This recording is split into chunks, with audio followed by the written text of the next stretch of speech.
Hello friends, welcome in today's video. We will show you how to record your first macro in Excel. Whether you are new to Excel or looking to automate your tasks, macros are a powerful tool to save the time. Let's dive in.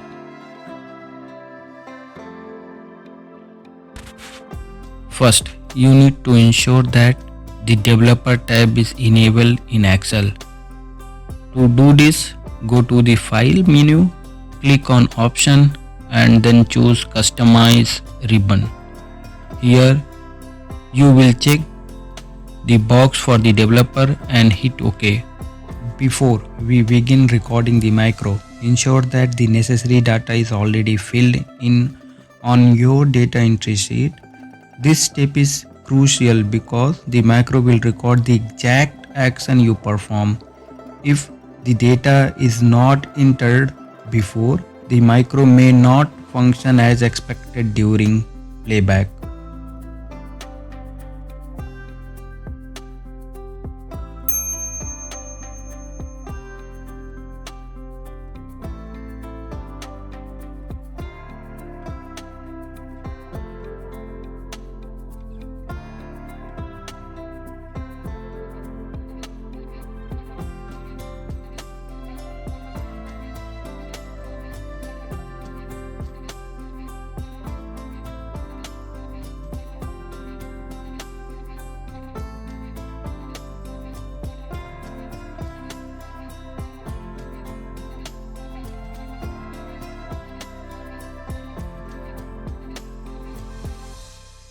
Insert one row and afterwards we will paste our data in this row.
If you found this video helpful, please like and follow my page for more Excel tips and tricks.